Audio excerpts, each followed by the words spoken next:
Bom, então, boa tarde. Eu sou José Carlos Barreiros, presidente da Comissão Eleitoral Nacional de São Tomé e Príncipe e o moderador, portanto, dessa segunda parte dos nossos trabalhos, em que nós vamos ter, portanto, 3 apresentações sobre as vantagens e perigos da utilização de ferramentas de inteligência artificial pelos poderes públicos nos períodos eleitorais. Portanto, vamos ter a primeira apresentação, a experiência brasileira com as eleições gerais de 2022, apresentada pela ministra Carmen Lúcia. Depois teremos, portanto, mídia, fake news e instrumentos de inteligência artificial nos processos eleitorais, apresentada pelo Muzoto Moepia, portanto, do Fórum das Comissões Eleitorais da SADC. E, finalmente, verdade e falsidade dos processos eleitorais a propósito de fake news e da utilização de inteligência artificial, apresentada pelo Dr. João Almeida, membro da Comissão Nacional de Eleições de Portugal. Estamos pressionados pelo tempo, estamos já um bocado atrasados e vamos ter que, portanto, acelerar um pouco a apresentação de cada um dos membros. Portanto, doutora, a senhora ministra tem a palavra. Muito obrigada. Muito obrigada, senhor presidente. Mais uma vez cumprimentando todos os participantes. A minha apresentação será breve e tópica, até para auxiliar, exatamente como disse o presidente, pela premência do tempo.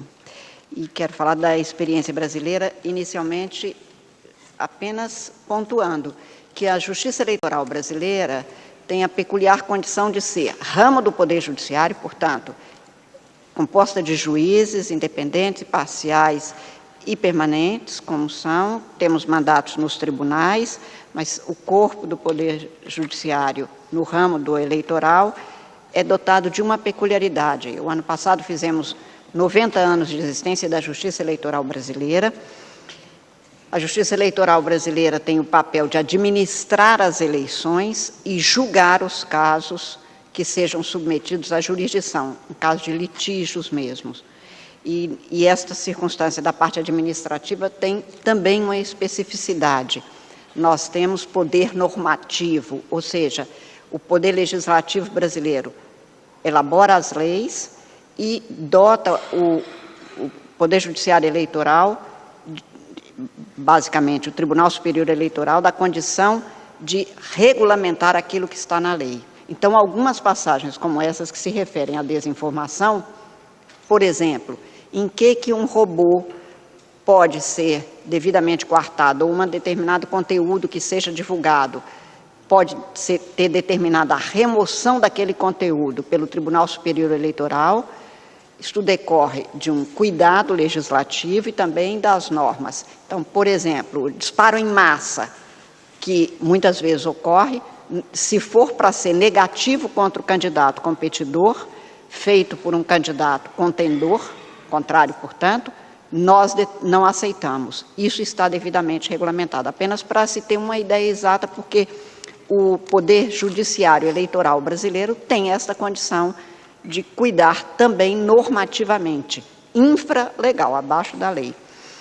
E sobre a desinformação, os debates, no fundo, como já foi dito aqui, nós estamos falando de democracia, como exercê-la e como assegurar a sua permanência. E, por isso, falsidades, mentiras, desinformação, confusão que leve a um falseamento do que precisa ser divulgado, tem esta novidade que atinge diretamente o processo eleitoral, primeiro do microdirecionamento.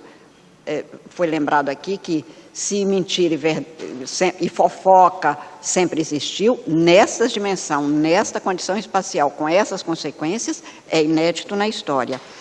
E eu preciso também enfatizar um dado que é importante. Fabricar conteúdos chamados de fake news é caro, isso envolve recursos, portanto, envolve interesses. Não se imagine que alguém plante alguma coisa para destruir um candidato, para comprometer uma instituição, para falar do processo eleitoral, aleatoriamente, inocentemente. Não há inocentes nisso. Estamos falando, portanto, de um dado que é da maior significação. Aumentou-se, portanto, o microdirecionamento para divulgar propaganda eleitoral personalizada, dirigida para conquistar votos de indecisos, mas também para destruir, e aqui não é para convencer contra a candidatura, é para destruir candidaturas. E houve, claro, a massificação das mensagens. E, por isso, a desinformação degrada não é só o terreno da democracia, mas utiliza-se mesmo mecanismos que são de força intelectual nesta massificação. A estratégia, então, do Tribunal Superior Eleitoral no combate à desinformação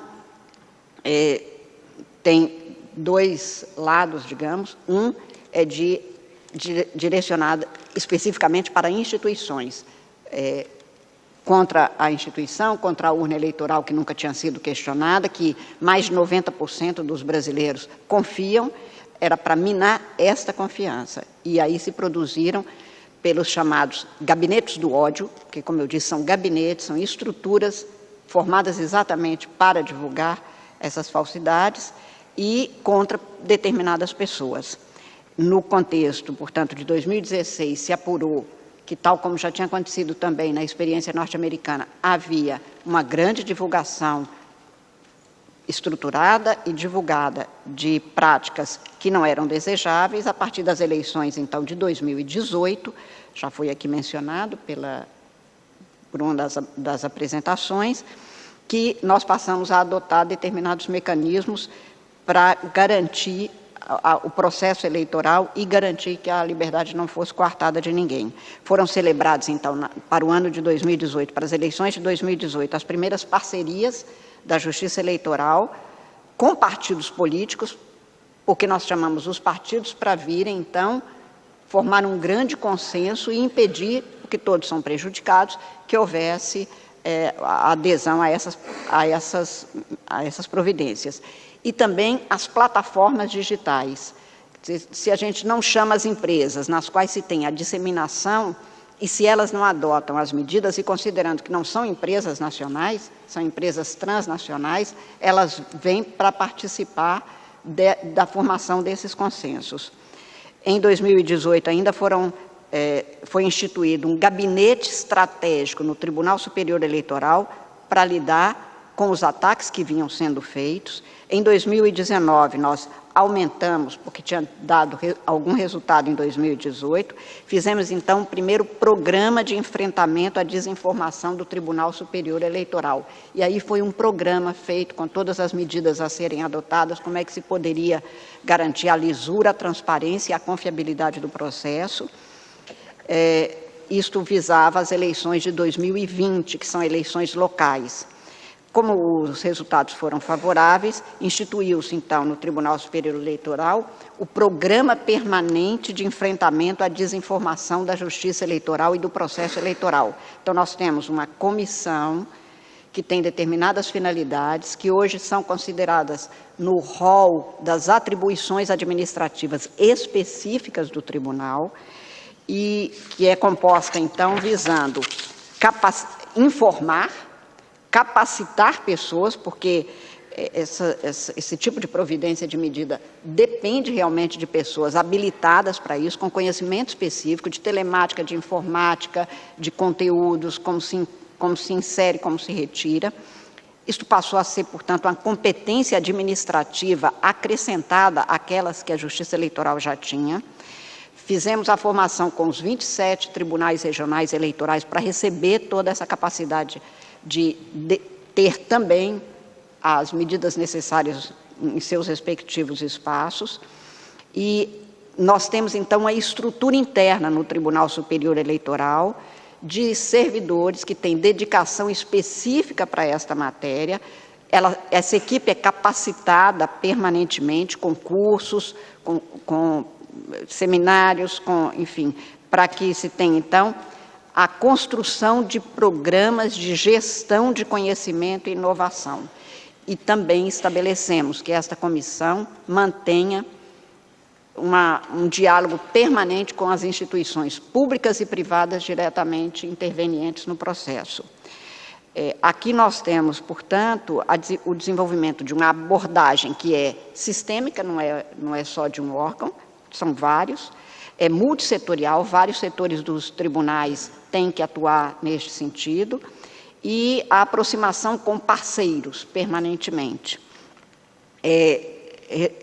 Adotamos um modelo de organização e funcionamento em rede, para que haja uma mobilização de todos os órgãos e juízes eleitorais na formação das parcerias. Nós temos contatos, convênios com outros órgãos governamentais, com todas as organizações de imprensa, com a checagem de fatos, com os provedores de aplicação de internet, com as universidades que atuam muito, inclusive testando.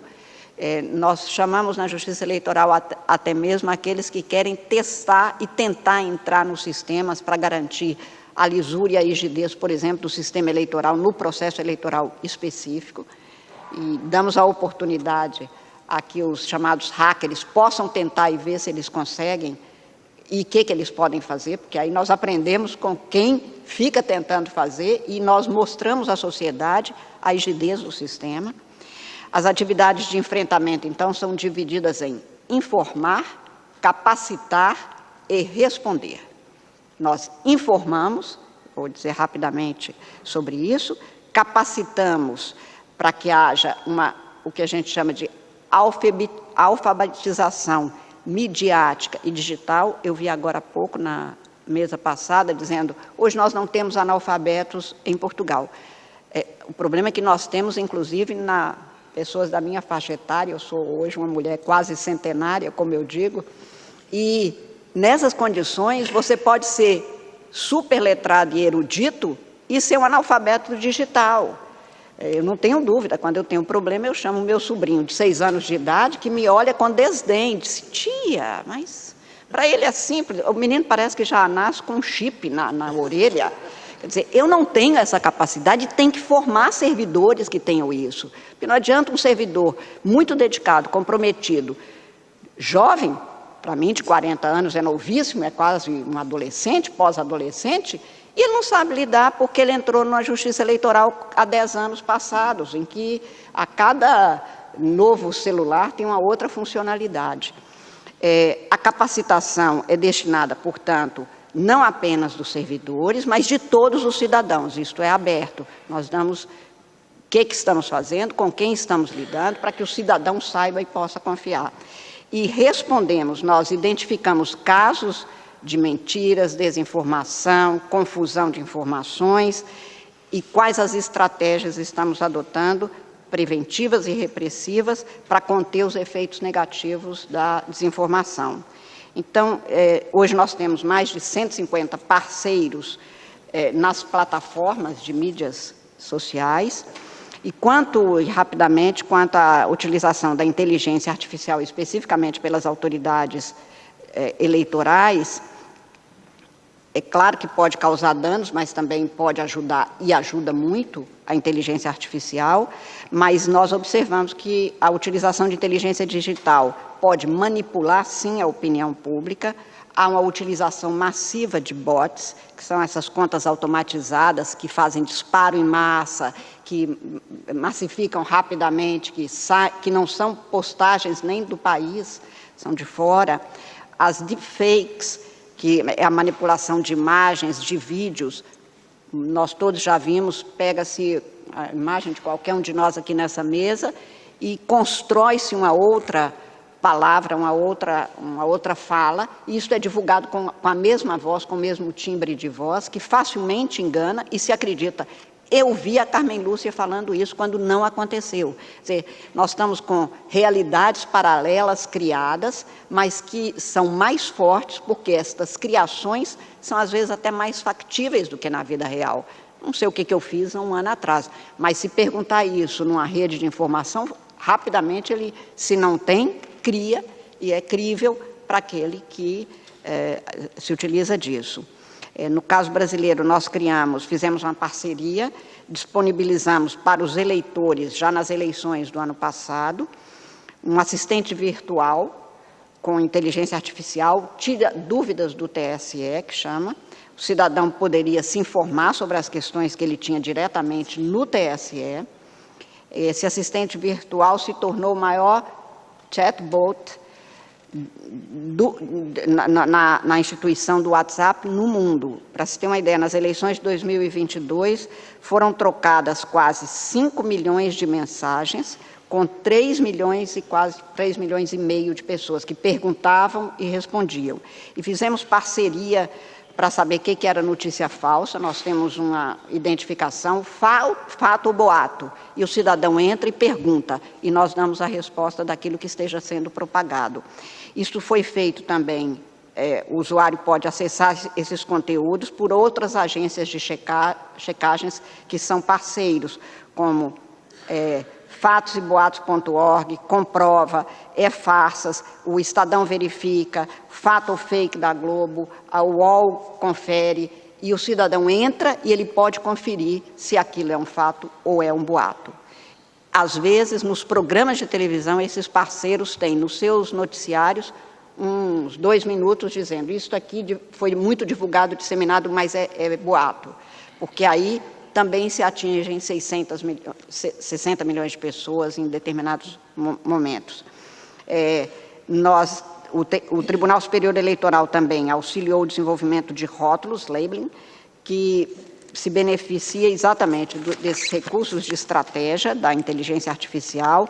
Passamos a identificar postagens com conteúdo desinformador, e aí o usuário, e aí qualquer cidadão, rapidamente pode verificar se as informações são falsas ou não, se aquele endereço é oficial ou não, se é uma pessoa, se é um robô, de tal maneira que ele possa, então, fazer a sua própria escolha.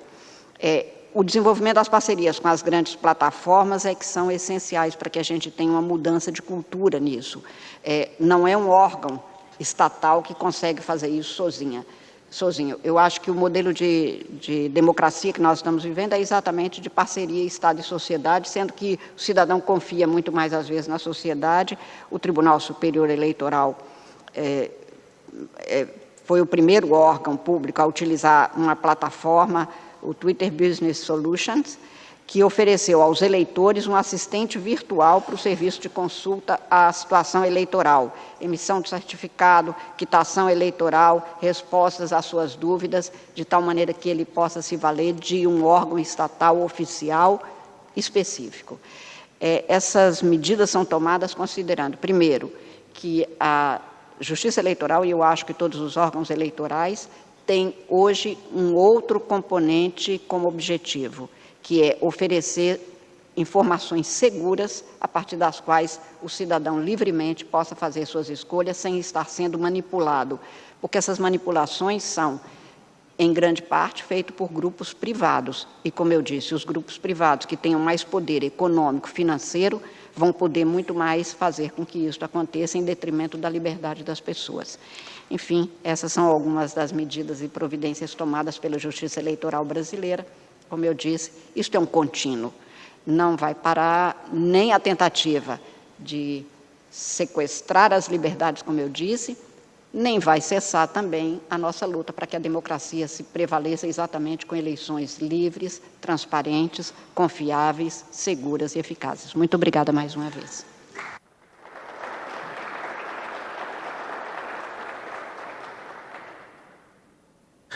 Ok, acabamos de ouvir uma explanação da senhora ministra, portanto, Carmen Lúcia, com relação à experiência brasileira. Como devem ter percebido, o Brasil tem uma especificidade quanto à matéria eleitoral, porque é tratada a matéria eleitoral no Brasil através do Supremo Tribunal Eleitoral, enquanto que nos nossos respectivos países nós temos comissões eleitorais administrativas. Essa é a razão que a nossa rede se chama ROJAI, Rede de Órgãos Jurisdicionais e Administrativos Eleitorais. Portanto, o Brasil, no ano passado, portanto, houve eleições gerais, né? Eu, por acaso, estive lá na segunda volta, a observar as eleições, e é uma experiência, portanto, do Brasil com relação à desinformação que nós devemos seguir, porque também já é factível isso nos nossos respectivos países. Portanto, nós também vamos enfrentar essas dificuldades, essas situações. Portanto, vamos seguir, como já disse, tenho agora, portanto, o segundo, o Dr. Mozoto. Vamos falar. Thank you, moderator, and good afternoon to all of us. Yeah, I'm going to work with the time that I've been allocated, and like Ingrid, I'm learning Portuguese, and I'm going to present in Portuguese sometime soon. Misinformation and disinformation have a very difficult and far-reaching consequence for electoral management bodies in elections. The upside of social media is its incredible ability to instantly reach millions of people with messages.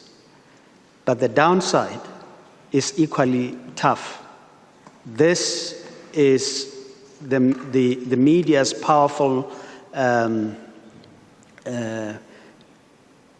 way of making misinformation peddlers so powerful in an election.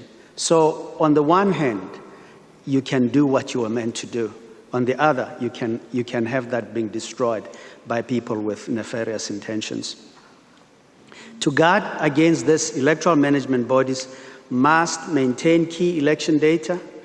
They must mine that data when they need it to counter fake news.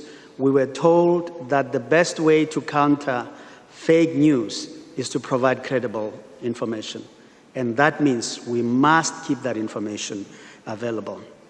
And we must then use that information against the fake news and establish connections or relationships with social media platforms.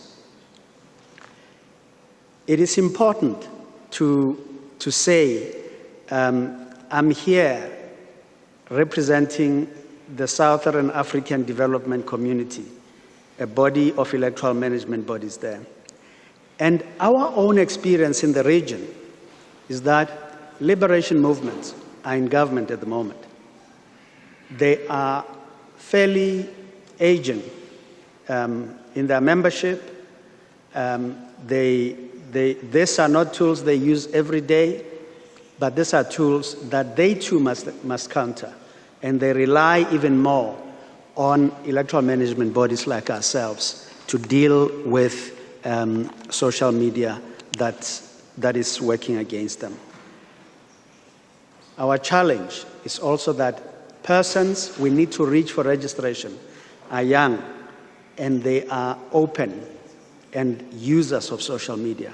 So on the one hand, those that are affected put pressure on electoral management bodies to help them deal with these things or to clarify misinformation or disinformation. And on the other, those that are not registered, who need to register and vote, are easily working with tools. The rise of social media is a big thing in the region. We see that when you look at the biggest innovations of our time,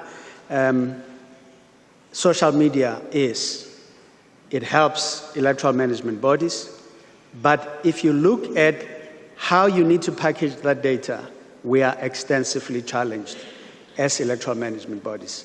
There are some of us who have ready-made tools that we develop all the time, but there are others without means to do so readily. Statistics tell very interesting news in our region, generally and particularly in our region. We have looked at statistics from Statista, and they indicate that they are projecting, well, they say 4.8 billion people, almost half, more than half of the world, use social media. But they're projecting that by the year 2027, there will be more than 5.86 billion people that will be using it. So for us, as electoral management bodies, we have no option but gear up for this unknown thing that we are dealing with, which is significant for our elections. In Africa, 384 million people use social media. The penetration of this medium is concentrated in the North and Southern Africa. And we see that there are parts of that continent where, for example, Central Africa only uses social media, 8% of it uses social media. So there are great disparities we need to deal with. The daily time spent using social media is said to be 2.5 hours. The most popular platform in our part of the world is 82%, followed by YouTube at 9.4%. Platforms on the rise and which must attract our attention at the moment are TikTok, Twitter, and Instagram. Now, this just marry what I've said with the profile of the many people we have as registered voters aging, and political parties that are also fairly aging. And then you will see what challenges we are dealing with in the region. When one looks at what electoral management bodies in SADC, in our region, have to deal with, there are a number of things. One, they have to ensure visible social media presence. Whether they have matured in that area or they still need to mature, that presence is now necessary. Our laws were never written when social media was as rife as it is today. So we have to be very creative in how we deal with these challenges and not violate the law.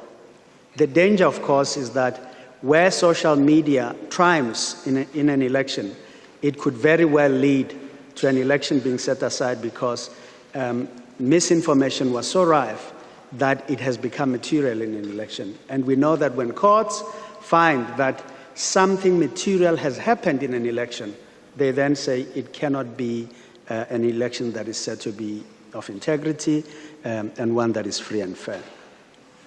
Well, we have to turn around very quickly whenever misinformation is peddled. We have to use platforms. There must be some underlying way of keeping information, drawing it quickly when we want it, and publishing it widely to react to what has been peddled out there. We also have to have a very strong presence on the platforms and the brands and keep that, the relationship with the platforms pretty open as and when we need it. I want to talk about two things and then get to the challenges and close. One of the things I want to talk about is what are the lessons in Southern Africa that we have learned in combating fake news and disinformation. One is we have to establish a misinformation and disinformation platform. It doesn't work on the back of a cigarette box. To write these things, you will miss them. They come at you fast, they are persistent, and in fact, they beat the truth at the best of times until you have credible tools to counter them. Secondly, we've got to report and investigate infringements to the code of conduct, to whatever it is that is the code that this fake news are being peddled against. Thirdly, we have to refer our findings of the investigations we undertake so that we keep them. Where we have taken matters to court, we know what the courts say and we continue to improve that process. Fourthly, we have to create a political advert repository. This is a network that must be heard, where things that are said are put into a repository, and whenever something similar comes, we can deal and respond to those things in a consistent manner. We have to monitor postings, very tough thing. We have to monitor them. Often to avoid dealing with them, it's not easy, but we can monitor them and nip them quickly when they happen. We have to facilitate dialogue that ensures accountability for postings. We must not, as we do this, forget traditional ways we are managing. We have to do the new thing with the old things. I want to get to my closing with a set of challenges that I want to raise for us from SADC. One is that the interactive nature of our electoral processes limits the use of artificial intelligence tools as we know them. We interact with the electoral process manually in the most of times, and we have many languages. For example, in my own country, South Africa, we have 12 official languages. And to deal with that in a uniform way very quickly has proven very difficult. We have to contend with that and deal with. Secondly, we have to respond very frequently. We have kept frequently asked questions on platforms. We keep data mining tools. We have experts that work with data that deal with this. But at the best of times, there can be a barrage against them. And dealing with this is very difficult. For example, at the moment, we deal with them only in English. And if I speak many of those languages and somebody speaks to me, I can of course translate, but the source data is embedded in English, and it can be a hindrance. Fourthly, automation must be used throughout the electoral process. It is no good on election day dealing with that. An election is won from the day it is organized the first time to the day the final result is delivered. And so throughout that process, there's an opportunity where disinformation could be had, and we need to be able and stand ready to deal with. We have to deal with using artificial intelligence in our own jurisdictions. Often we share resources, but our laws are different, our platforms are different, and there are many of those challenges. And so we do not have a one-size-fits-all. We do not have the artificial intelligence tools that are tried and tested. Every one of us is working together as a region to find ways that we can distill these things and begin to make them meaningful in the way that we work. SADC, like the rest of the continent, is considering guidelines or a framework of legal instruments to use for dealing with these things as we move forward. My final word is we have and we use tools that many use in the world. It has been said in many instances they are not sufficient for the work that we do. We have to fix even as we go, but we cannot and must never say this is too hard a thing to do. We have to conduct elections with this battle won. Thank you very much.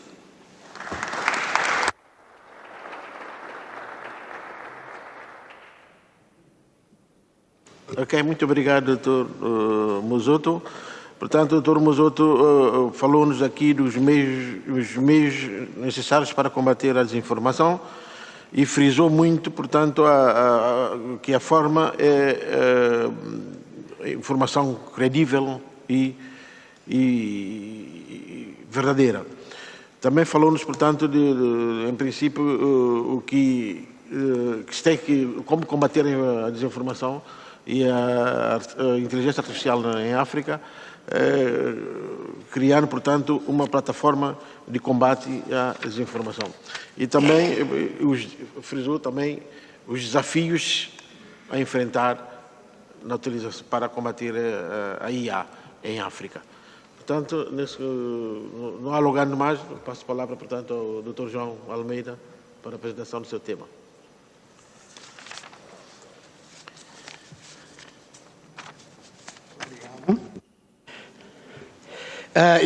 Estamos atrasados.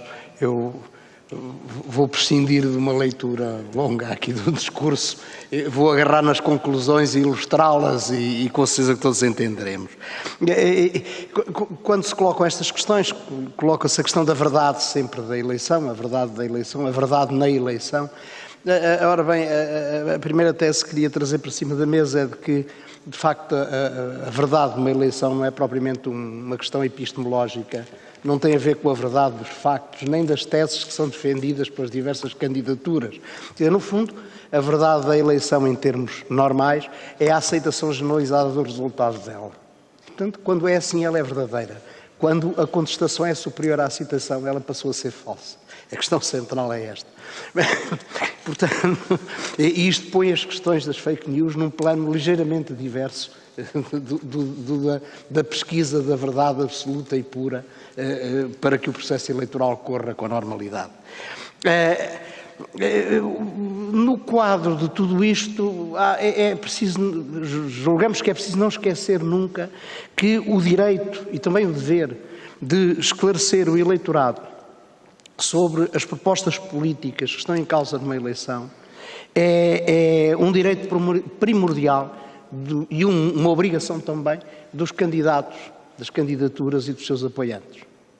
Portanto, eles, mais do que ninguém, têm que, de facto, esclarecer sobre a verdade das suas propostas, contrapostas a verdades alternativas das propostas dos outros.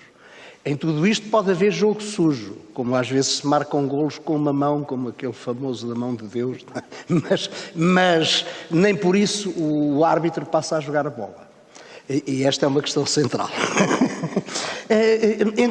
Temos discutido e refletido sobre os problemas que pode acarretar a intromissão de outras instâncias da sociedade nestas atividades que visam a informação e esclarecimento dos cidadãos, que pode ser suscetível de afetar a própria integridade do processo eleitoral.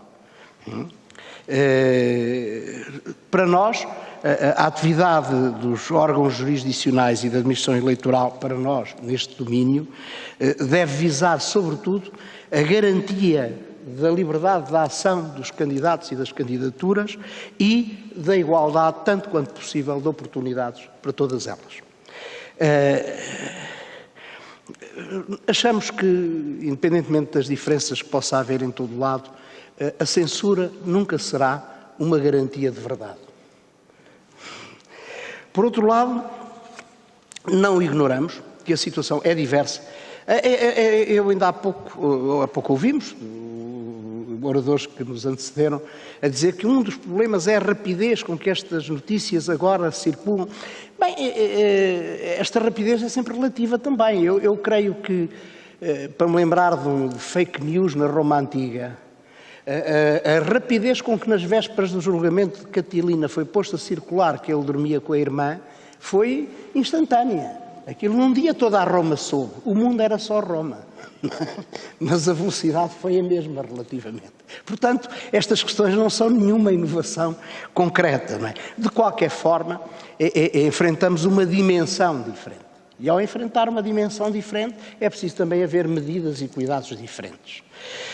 No nosso entendimento, ou na discussão que temos vindo a fazer, nós temos achado que a intervenção deve ser minimalista e deve conferir garantias, mas não ultrapassar os limites mínimos. Primeiro, preservando tão amplamente quanto possível a liberdade de expressão e a liberdade de expressão particularmente em processo eleitoral, durante as campanhas eleitorais. Depois ainda, atacando legitimamente, e a lei tem que resolver isto, sobretudo no quadro da transparência, onde ser fixadas regras mínimas de transparência e quando essas regras forem afetadas, sim senhor, alguma ação se deve vir a tomar. E sobretudo quando se trata de notícias anónimas, sem fonte, sem autoria confirmada, etc. Tudo isso se pode intervir. Aliás, uma notícia anónima não é a expressão de liberdade de nenhum cidadão em particular. Não é? Portanto, pode ser perfeitamente capturada, impedida de circular. Quanto aos conteúdos, nós tendemos a preferir que eles sejam, se houver acordos e lei nesse sentido, que eles sejam sinalizados relativamente ao seu grau relativo de verdade, tanto quanto possível. Quer dizer, se confirmadamente são falsos porque há provas, são sinalizados como tal. Se não, são duvidosos, não estão confirmados, coisas simples e com o mínimo de intervenção, como dizia, possível. Também relativamente à utilização de ferramentas da dita inteligência artificial, porque ela é inteligência para quem for empirista, quem não for já deixa de ser inteligência, mas, portanto, da dita inteligência artificial, nós achamos que merece uma discussão aprofundada, porque, de alguma forma, a eclosão da discussão em torno disto no espaço público subverteu a questão. Sobretudo a questão do Brexit e da critical analyst, que teve uma expressão maior, veio centrar esta questão na utilização por candidaturas, ali não era uma candidatura, mas alguém que no referendo tomava posição por uma certa solução, a utilização de ferramentas de inteligência artificial para deturpar ou digamos, ou alcançar certo resultado, e não pôs a questão nos termos próprios, que é o verdadeiramente perigoso. É a utilização de ferramentas de inteligência artificial durante um processo eleitoral por poderes de qualquer natureza. Esse é que é, de facto, perigoso. Porque a utilização de ferramentas de inteligência artificial, se ela for transparente, se ela não violar regras perfeitamente estabelecidas de utilização dos dados pessoais, que a Critical Analyst violou, e se ela for disponível em circunstâncias de igualdade razoável para todas as candidaturas, não é um mal em si, é uma forma nova de convencer as pessoas. Portanto, a reflexão deve também centrar-se, sobretudo, na questão de que limites deve ter a utilização destas ferramentas em contexto eleitoral pelos poderes, particularmente pelos poderes públicos. Por fim, também concluímos que a utilização de ferramentas de inteligência artificial pelas autoridades eleitorais, sobretudo, tem campos de aplicação que podem constituir, podem trazer altos benefícios, nomeadamente como naquele campo que inicialmente referia, com a dicotomia que muito bem fez o Sr. Presidente da Assembleia da República, o esclarecimento dos cidadãos, o alargamento da capacidade de esclarecer os cidadãos, de atender os cidadãos, tudo isso pode ser feito com recurso a ferramentas de inteligência artificial. Nós vamos tentar até, porque temos de facto óbvias dificuldades. Uma das queixas que os cidadãos e os partidos políticos, os mais interessados, fazem constantemente é que, quando precisam da Comissão Nacional de Eleições em Portugal, nos momentos eleitorais, os telefones estão sempre interrompidos e talvez algum robô consiga ajudar a atender pelo menos as questões mais simples. Vamos experimentar se pudermos. E é um exemplo prático de uma utilização que pode ser feita. Mas podemos ver do outro lado os perigos. Por exemplo, uma das fraudes eleitorais clássicas é o gerrymanderismo. Portanto, o desenho de circunscrições eleitorais feito para otimizar um resultado para certa força política. Ora, se isto tem eficácia, feito manualmente, com a utilização de ferramentas de inteligência artificial, a coisa torna-se mesmo perigosa. Pronto? E eram só estas reflexões breves que vos queria deixar. Espero não ter incomodado.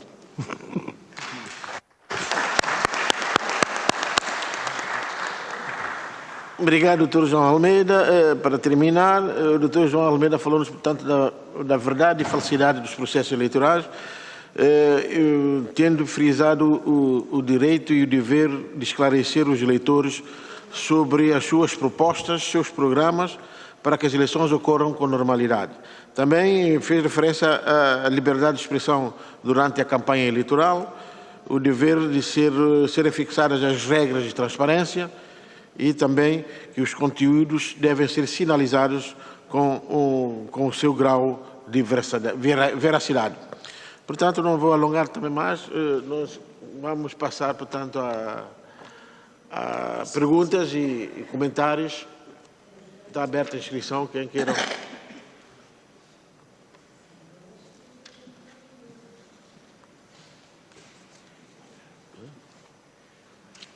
Por favor. Boa tarde, Fernando Anastácio, da Comissão Nacional de Eleições de Portugal.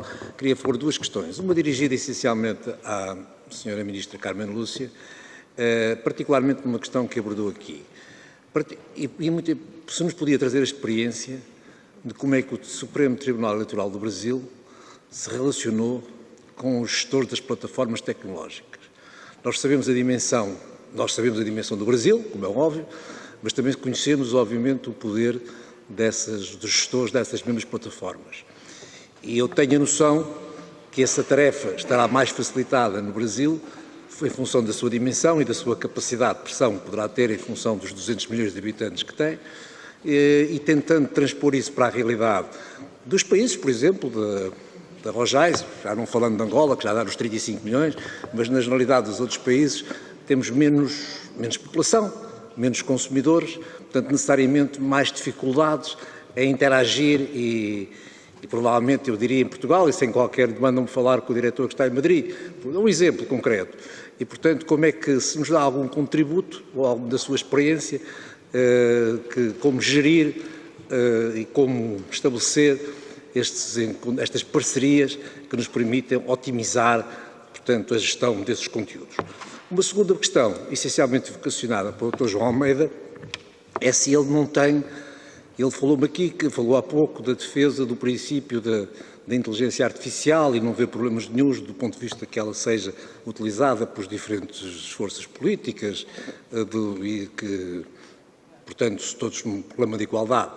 Se ele não tem receio, e é uma pergunta que lhe coloco diretamente, se havendo um selo, digamos assim, de autenticidade, ou pelo menos de muita informação que está suscetível de ser trabalhada para essa formulação que é-nos trazida pela inteligência artificial, possa ser trazida ou lida pelo destinatário como uma mensagem essencialmente qualificada versus outra mensagem, tendo em consideração a base.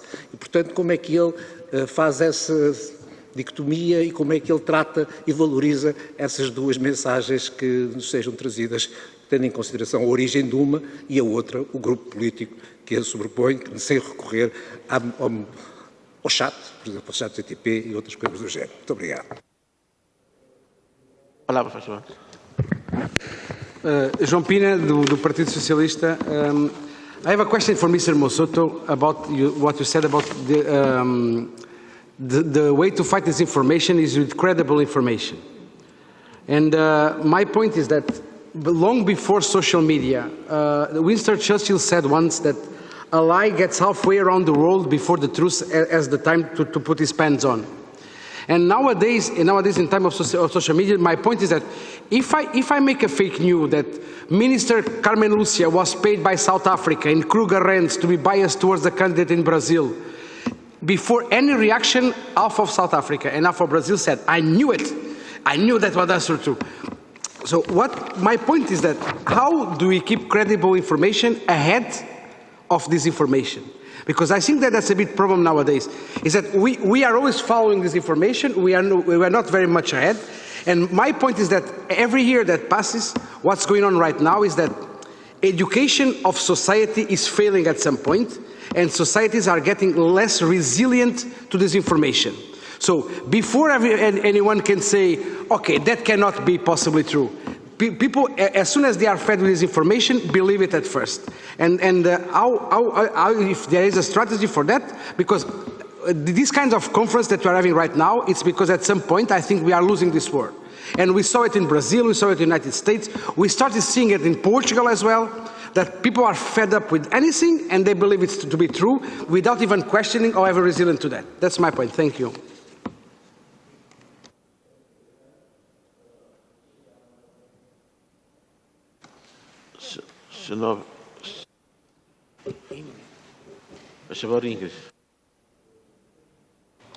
Let's see if it works. Perhaps, since you already have your headphones, just to quickly build upon the point the colleague made, An interesting finding of our research was that when we compared the data, the number of cases of disinformation targeting electoral processes, institutions, or individuals, with the indices, global state of democracy indices on clean elections, we have noticed that the countries that perform higher and lower in terms of clean elections are the ones less targeted.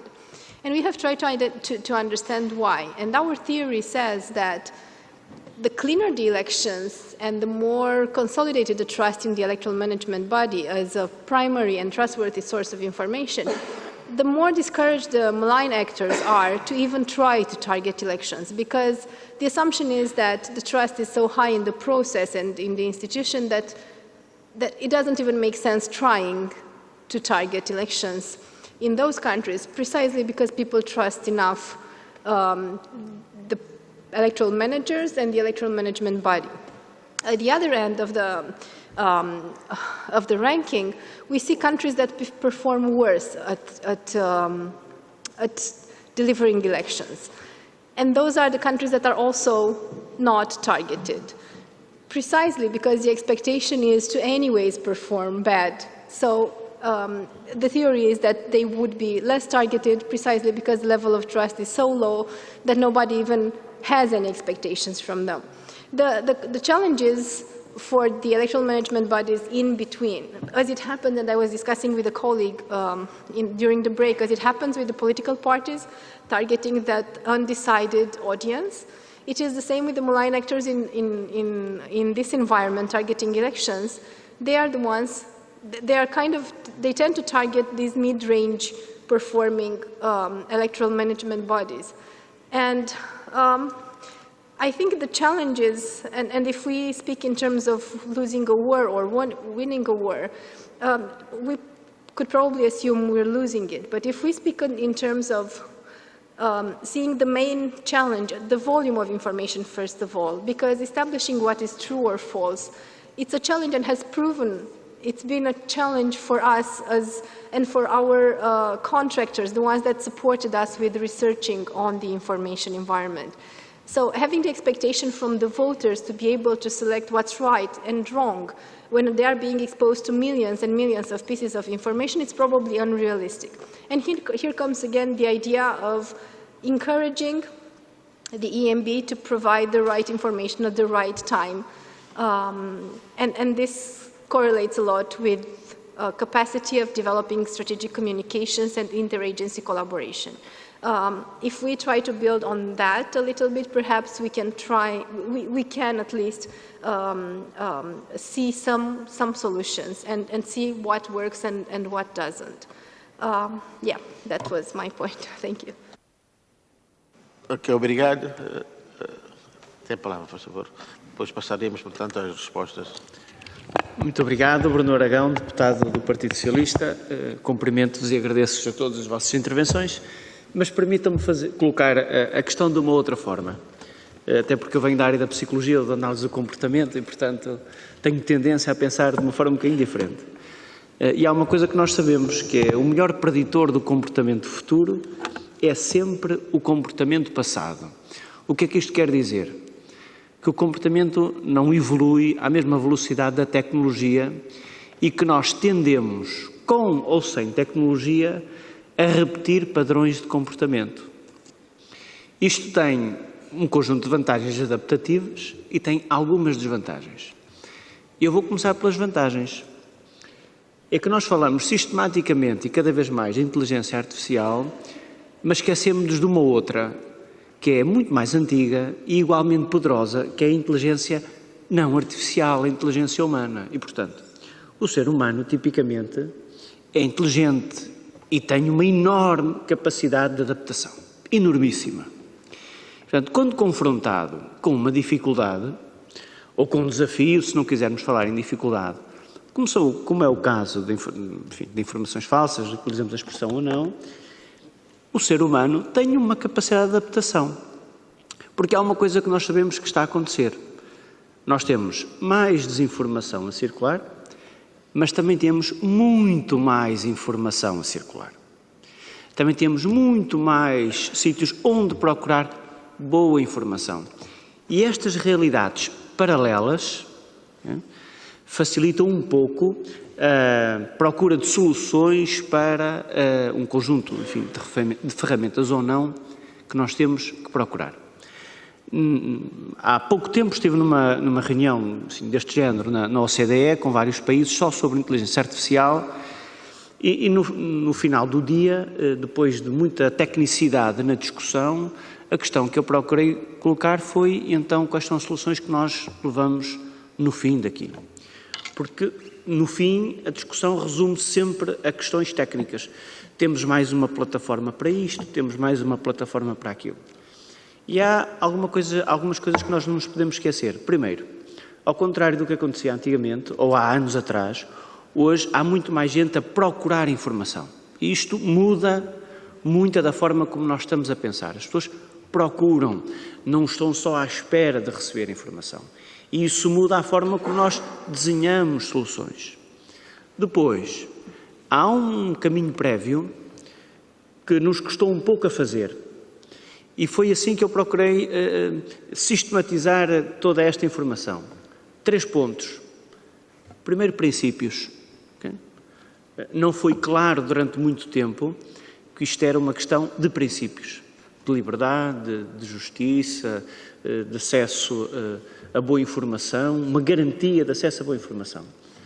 Quando em Portugal nós discutimos a Carta dos Direitos Humanos na era digital, que não foi assim há muito tempo, a única grande discussão que se colocou sobre essa Carta e sobre aquele conjunto de princípios foi precisamente na parte que poderia ou não regular a informação em novas plataformas, em novos contextos. E, portanto, termos uma carta de princípios ou um conjunto de princípios não é ainda uma questão assumida ou, pelo menos, tranquilizadora entre todos. Okay? Ainda estamos nessa fase. Depois temos a outra fase, que é que nós controlamos menos, que é o outro ponto, que é a fase tecnológica. E aí a velocidade é assustadora.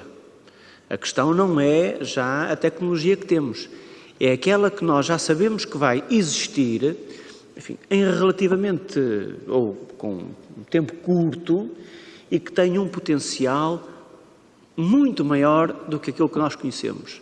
Porque o problema da inteligência artificial, ou o desafio, não é que se gerou até agora de trabalhar com grande quantidade de dados. É fazer aquilo que é tipicamente da inteligência humana, que é criar. E aí o desafio então será o outro, criar efetivamente. E depois um terceiro momento, que é aquele que nos compete a nós mais, se quisermos, e o meu desafio, a minha pergunta é essa, legisladores, que é a regulação. A primeira parte vai sempre haver, ou vai sempre ser discutida, quais são os princípios. O segundo momento também, a tecnologia vai continuar a proliferar. E, portanto, há uma parte que vai sempre depender de nós, qualquer que seja o momento, que é regular. Como é que nós regulamos num equilíbrio extremamente difícil, que já o era antes da tecnologia, que é a da liberdade de expressão, a da liberdade de imprensa e a da garantia aos cidadãos de que nós temos sistemas que são credíveis, fidedignos e que nos permitem não pensar na forma para que aquilo que nos distinga seja só mesmo o conteúdo. Muito obrigado. Então vamos passar, portanto, às respostas. Sim, pode começar. Faz favor.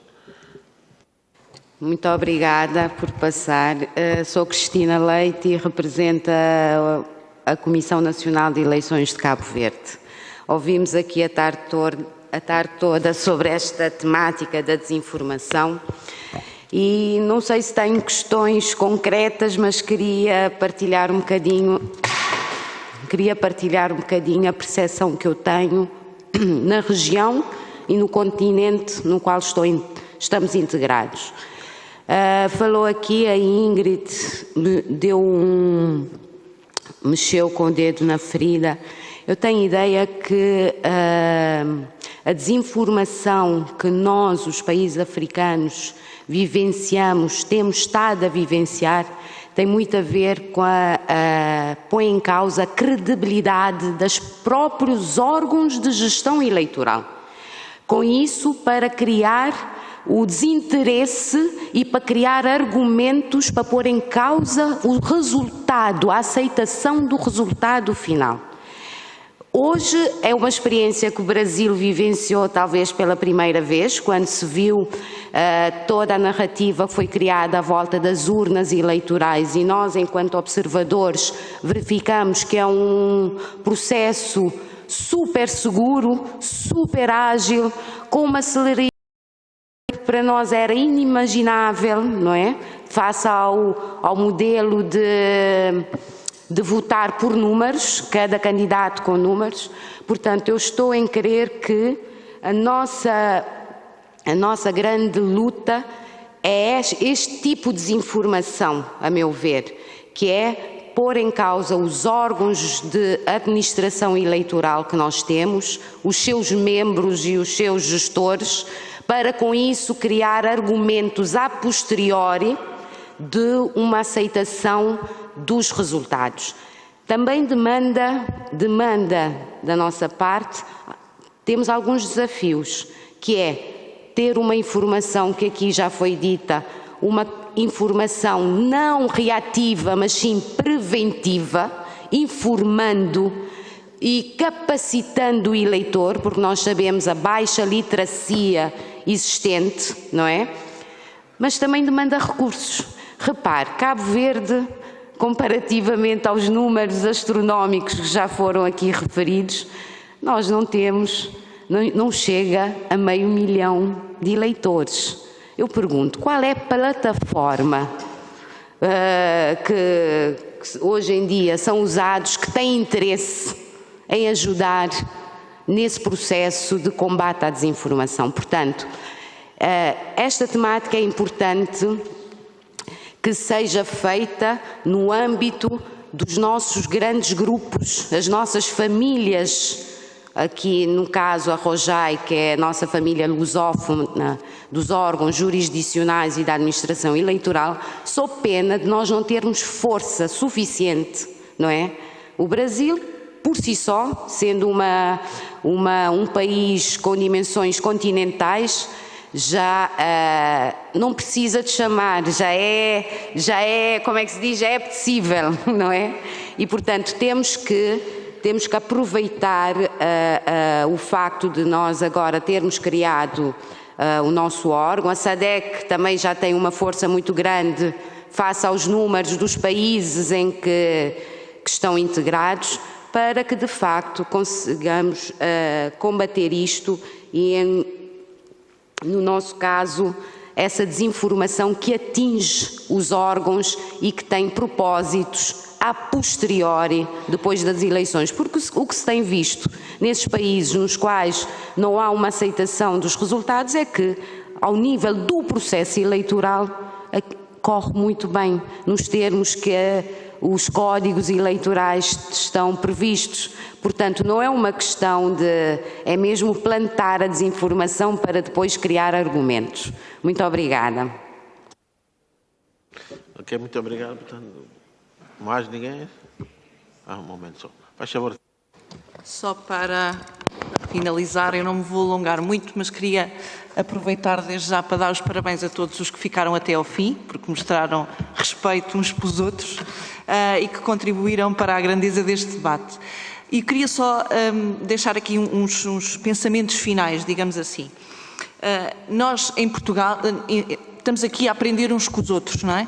E nós, em Portugal, ainda não chegámos ao ponto de virem a pôr em causa um resultado eleitoral. Pelo menos não me parece que isso tenha acontecido. Mas vejo que existe esse perigo de vir a acontecer.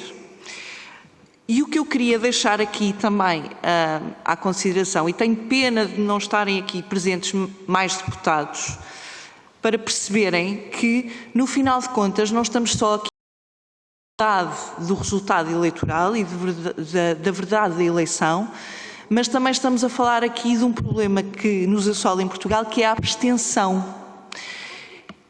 E isso está intrinsecamente ligado à desinformação e às fake news, porque essa desinformação que nós estamos a ver a crescer alimenta-se da desconfiança que a grande parte dos cidadãos começam a sentir sobre os políticos e sobre as promessas eleitorais que não são cumpridas.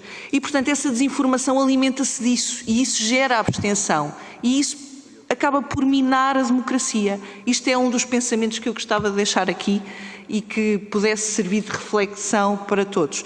E, por outro lado, para finalizar, também temos a aprender com exemplos que nos são deixados aqui, como, por exemplo, o voto eletrónico. Portugal está a anos-luz de conseguir atingir isso. Não se fala do voto eletrónico e isso... Nós já vamos ao portal das finanças pelo telemóvel, nós vamos aos nossos bancos pelo telemóvel, nós fazemos pagamentos bancários, transferências. Eu votei há pouco tempo, sou advogada, votei há pouco tempo nas eleições da Ordem dos Advogados por voto eletrónico. Porquê que isto não se fala e não se começa a implementar em Portugal? Isto também é uma razão e um motivo que afasta os jovens da participação política e da vida cívica ativa. E, portanto, quero só terminar, deixar por aqui estes pensamentos e obrigada a todos. Obrigado. Tem a palavra o Dr. João Damião. Muito obrigado. João Damião, da Comissão Eleitoral de Angola. É uma temática muito interessante para nós que estamos envolvidos em processos eleitorais. Provavelmente não se consegue perceber o risco que as fake news trazem para os organizadores dos processos eleitorais. Nós realizamos recentemente as nossas eleições em Angola, em que a desinformação levou a um nível muito elevado de abstenção e a uma fuga de muitos eleitores do país, temendo o resultado do processo eleitoral. No entanto, o Brasil tem uma experiência, e por acaso estávamos lá, acompanhamos o processo eleitoral do Brasil, e acredito que as nossas declarações também acabaram dando alguma estabilidade ao próprio processo em si, quando a Rojai, em primeira mão, fez as suas declarações reconhecendo a robustez daquele processo. Mas, mesmo assim, ocorreram situações a posteriores que não credibilizaram, de certa forma, o processo por causa do interesse dos candidatos. Brasil, o Tribunal Superior Eleitoral já criou uma série de gabinetes estratégicos e comissões. Qual tem sido o resultado efetivo do combate a essas fake news com a criação desses gabinetes? Outra dirigida, talvez ao Sr. Dr. João de Almeida, que reconheceu na sua intervenção, na parte primária, de que a verdade, aliás, a verdade e a credibilidade do processo eleitoral está nos resultados. E tem sido, nos últimos tempos, uma prática generalizada com a transmissão dessas notícias falsas, da não credibilização dos processos eleitorais, em que, para os concorrentes, não é a realidade portuguesa, mas para os concorrentes, a verdade eleitoral e a sua credibilidade só se alcança quando eles vencem o processo eleitoral. E avançava o Dr. João de Almeida que deve-se garantir mais liberdade de ação das candidaturas. Garantir essa liberdade de ação das candidaturas na produção de fake news que descredibilizam os processos eleitorais, nós estaríamos a correr riscos para a verdade do processo eleitoral, porque entendemos que para os partidos, para os concorrentes, a verdade eleitoral para eles só ocorre quando eles aparecem como vencedores. Como garantirmos essa liberdade de produção excessiva de fake news que descredibilizam os processos eleitorais, pondo em risco os órgãos da administração eleitoral? Muito obrigado. Muito obrigado, Dr. João Damião. Pegando um pouco nas palavras da doutora, com relação à abstenção, eu também tenho certas dúvidas com relação essa matéria, porque há países em que a abstenção ganha as eleições. E que democracia é essa? Os representantes forem eleitos vão representar quem? Não estará em crise? Muito obrigado.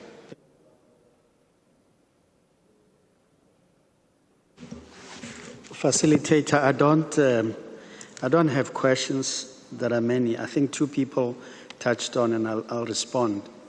Jean Pina raised a number of things, and essentially saying, how do we keep credible information ahead of fake information? It's a big challenge. We do not have the means at the moment to say foolproof. That'll never be. Make an example. You open a bank account, you give the bank your details, your security details, so that it's not accessed. But somebody still penetrates your account, takes money. The only thing you want is for the bank to refund your money as quickly as possible. That's what we need to do for now, until we find a foolproof solution. There is no foolproof, and I don't want to raise an expectation, at least from a SADC point of view. We accept that, and we must deal with that. Managing an election, it's a huge public relations exercise. Every electoral management body must realize that we are no longer dealing with an election where the ballot paper or the means of voting is in a station at the time it has to be. You've got to manage perception. From day one, you've got to be out and engaging with electoral stakeholders.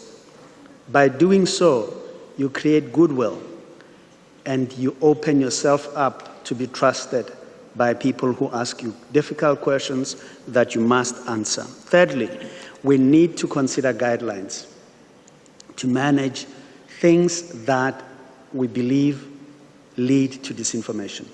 We've got to get to the heart of those things. Not necessarily by writing laws, because these things are happening at a fast pace, but having codes of conduct that electoral management bodies may put together and put measures to manage. And once we have done so, we must be firm but fair. We've got to prosecute wrongdoers so that people fear to do this thing. They can see this dog has teeth and can bite.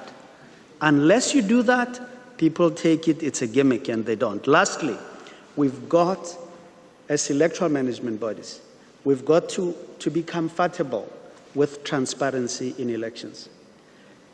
Transparency wins us. It gets even people who can talk to talk about things in our defense. People who see that the Electoral Commission is being blamed for something it didn't do. Sometimes you'll be surprised how people with goodwill go out to defend you because they see what you do and they agree with you. Nuna Gado, you made the suggestions. I spoke about those things. I agree with your three things: principles, working with data, and regulation. Those are the things that, amongst others, we've got to use. Thank you very much, Chair.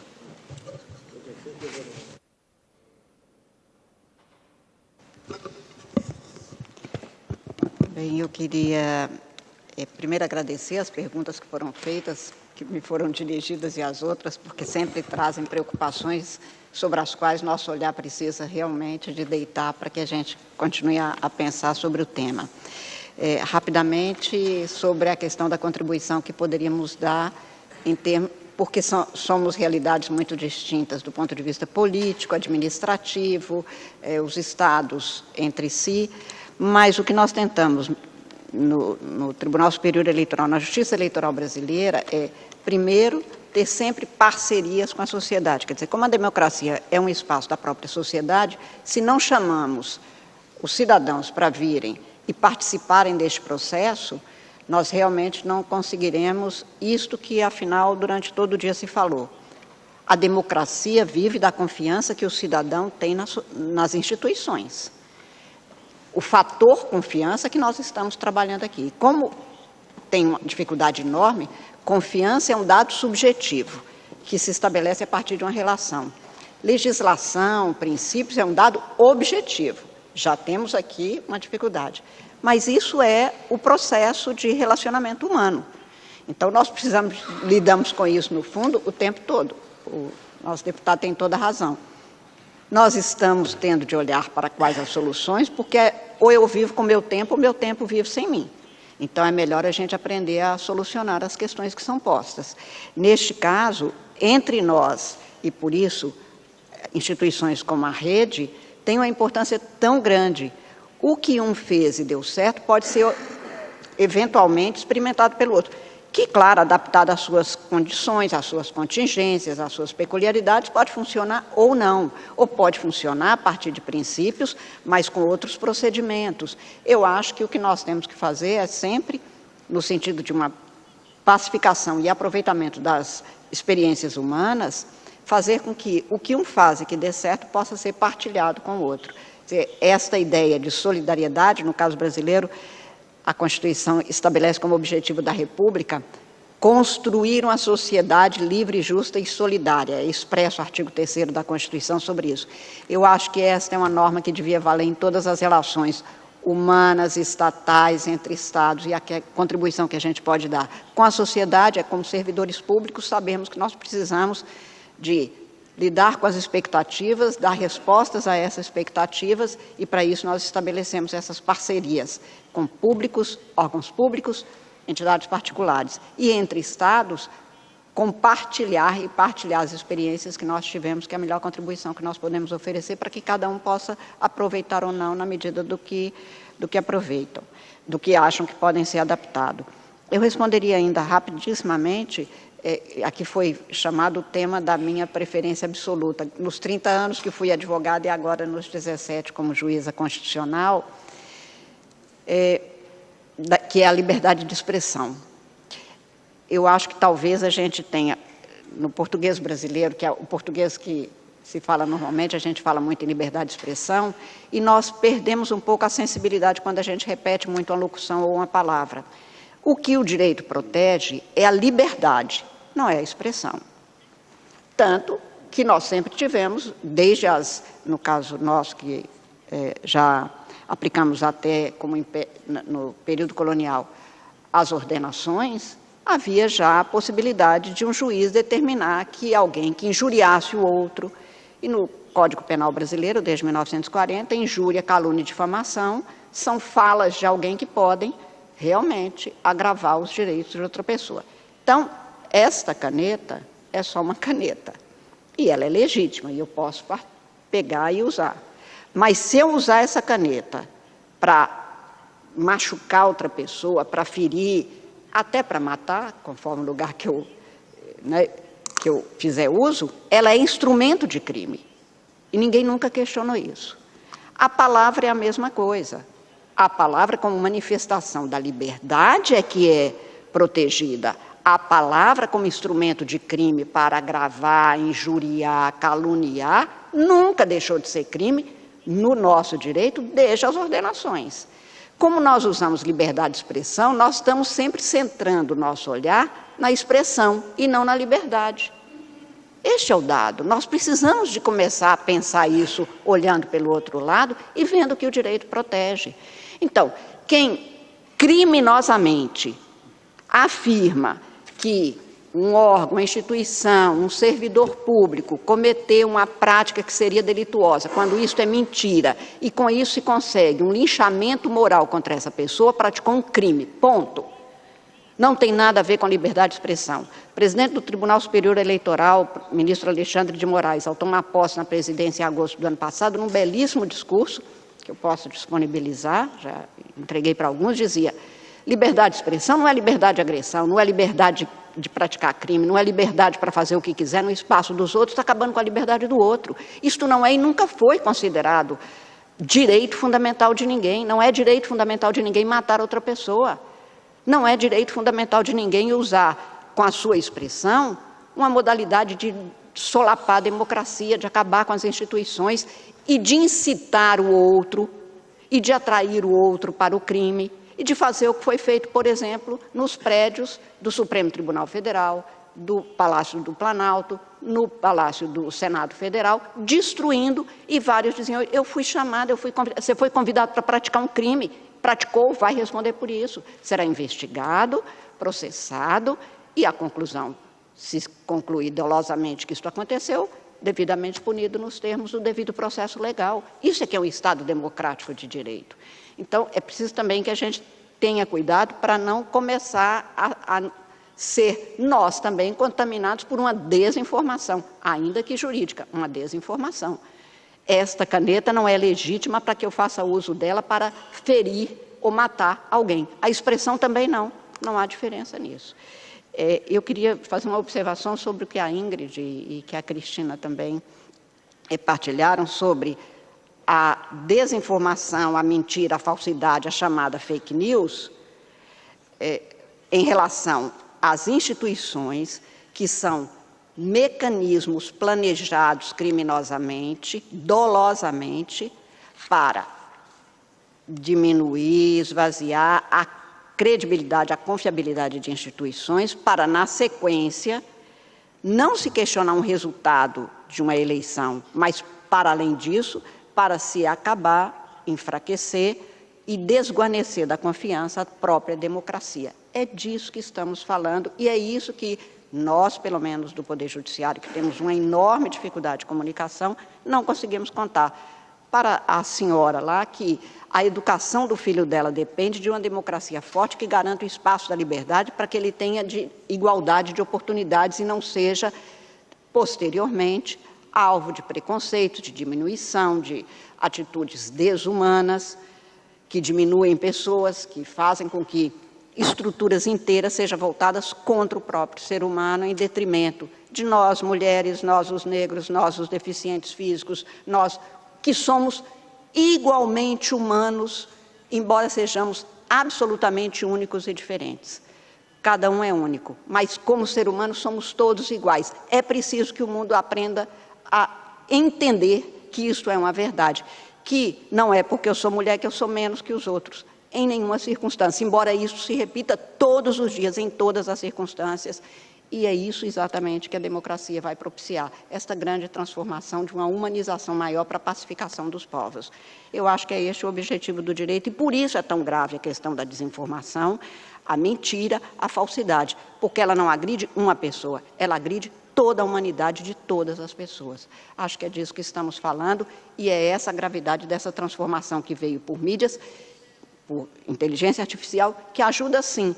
E eu não tenho nada contra tecnologias, desde que sejam elas a serviço dos seres humanos, e não seres humanos subalternos, como diria já no discurso do Charlie Chaplin, ao final do filme Tempos Modernos. Não somos máquinas, somos seres humanos e queremos que as máquinas que nós criamos sirvam para que a gente melhore e tenham melhores condições de conviver uns com os outros, e não o contrário.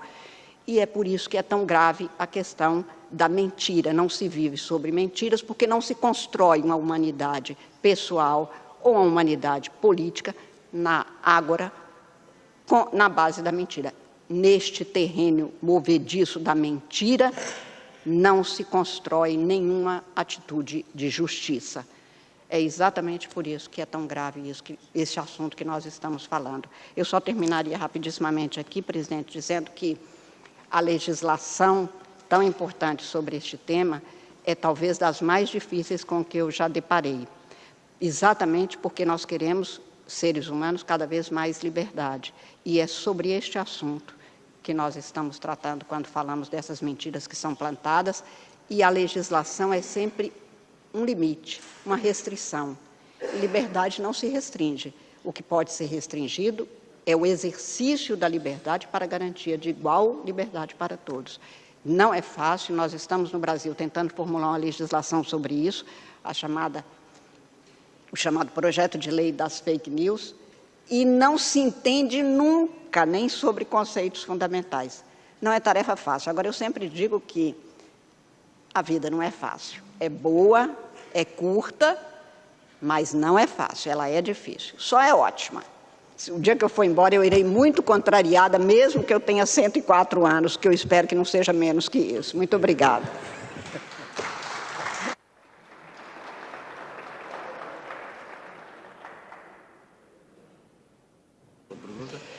Sim, são várias, mas eu queria começar por uma coisa. No nosso sistema, a injúria e a calúnia também são castigadas. No direito penal comum e o direito eleitoral prevê quem caluniar, injuriar, pode ser condenado. O que acontece, de facto, tinha isto no escrito, não o disse, é que os nossos tribunais têm sido magnânimos também e bem na apreciação disso. Quer dizer, entendem que, primeiro, a pessoa que aceita candidatar-se se expõe e, portanto, a proteção pessoal não é tão grande como para um cidadão com uma vida privada. Segundo, que há excessos no quadro das campanhas eleitorais que são normais e, portanto, raramente consideram que houve facto de crime. Pronto, mas isso existe, não há problemas. Há um aspecto que, de facto, eu não referi, que é o da utilização por alguma candidatura do ataque à administração eleitoral ou ao sistema eleitoral como um todo, por vezes, e em certas situações históricas, ao sistema democrático como um todo, é realidade, é assim, não é? A utilização disso na própria luta política, não é?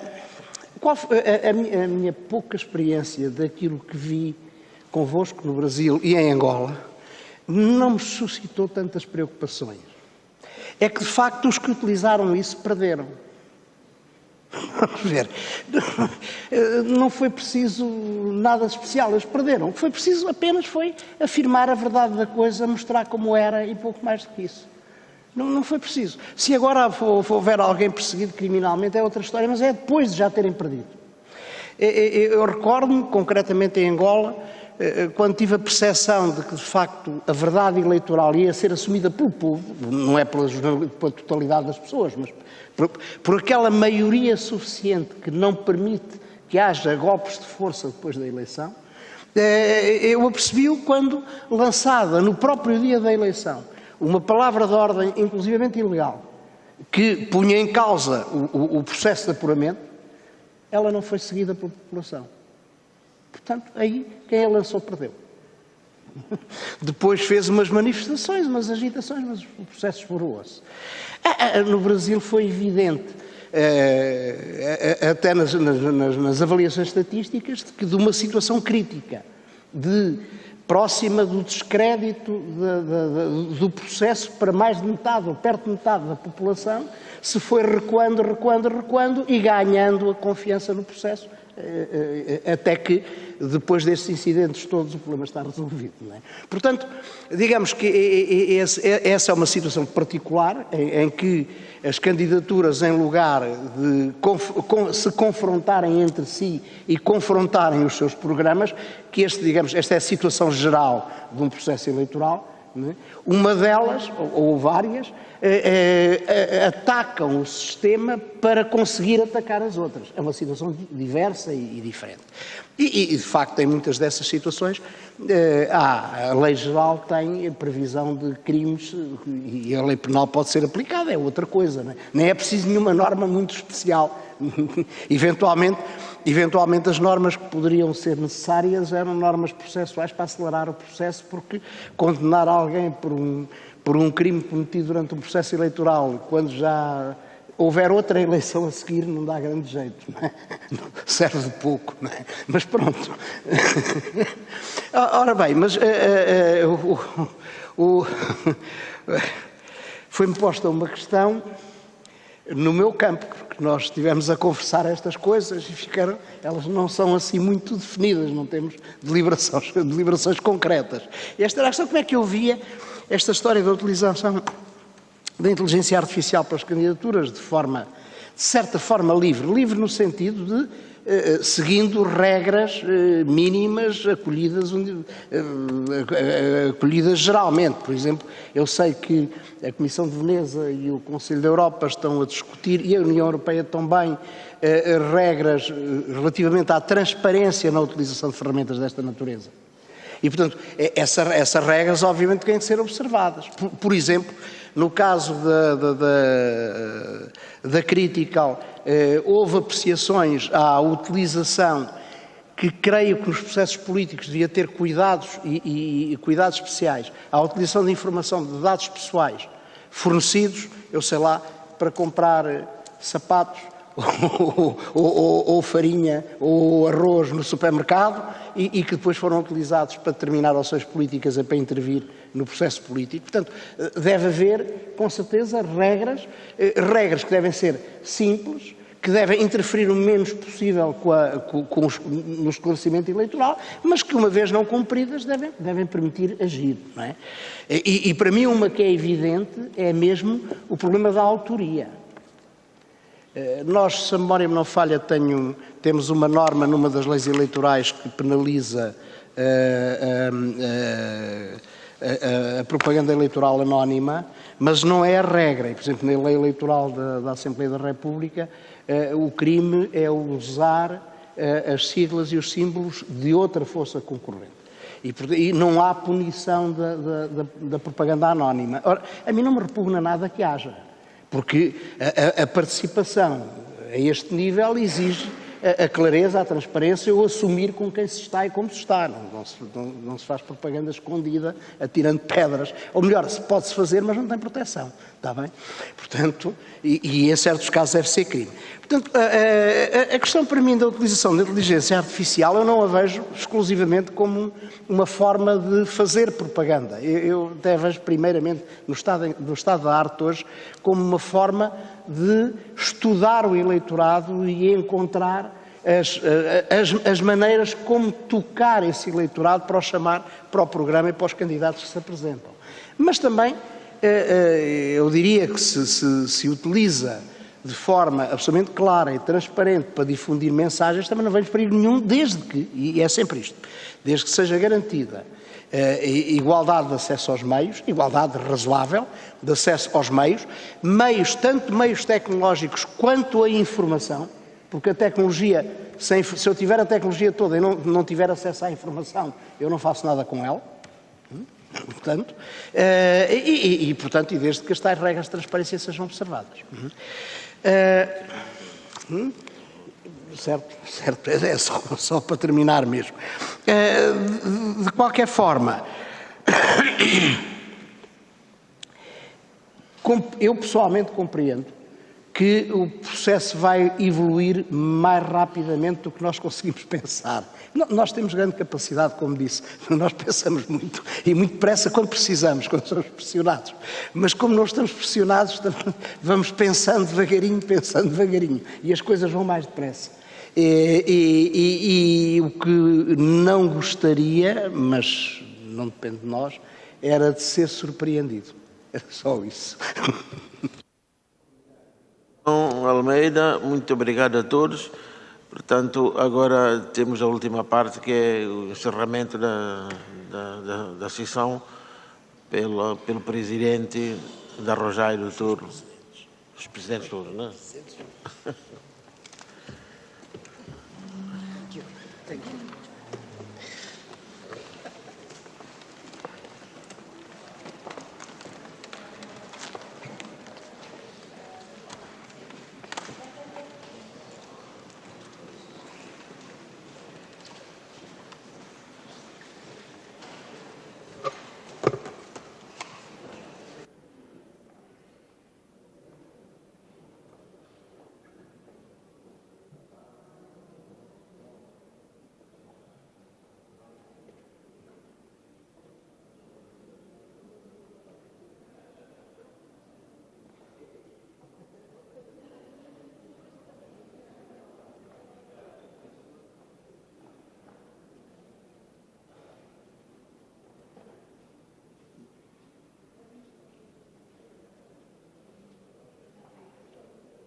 Começo por dizer muito boa noite a todos os presentes a esta sessão. Excelência José Vítor Sorreto de Barros, Presidente da Comissão Nacional Eleitoral da República de Portugal, Excelência, senhores deputados à Assembleia da República, Excelência, senhores presidentes da rede dos órgãos jurisdicionais da administração eleitoral da CPLP, a ROGÉ CPLP, Excelências, senhor presidente das comissões eleitorais da SADC, distintos convidados, minhas senhoras, meus senhores, com todo o protocolo observado. Excelências, é com elevada honra e imensa alegria que, em nome da rede dos órgãos jurisdicionais e da administração eleitoral da CPLP, a ROGÉ CPLP, manifestamos, a partir desta tribuna, os nossos agradecimentos por esta recepção que nos foi reservada numa sala magna da Assembleia da República Portuguesa. Dissemos agradecimentos, bem como os agradecimentos são também dirigidos à Comissão Nacional Eleitoral da República de Portugal, aos preleitores, aos moderadores, pela forma brilhante como conduziram os trabalhos. Todavia, ao concluirmos os debates dos temas e subtemas aqui elencados pelos preletores com toda a sapiência, permitiram-nos melhores esclarecimentos. Em suma, somos a enaltecer a realização deste evento, pelo que sugerimos a todos os presidentes, mas a todos, que a abordagem dos temas do gênero poderá ser replicado em nossos países. Termino desejando a todos boa noite, bom descanso e declaro encerrado os trabalhos. Muito obrigado.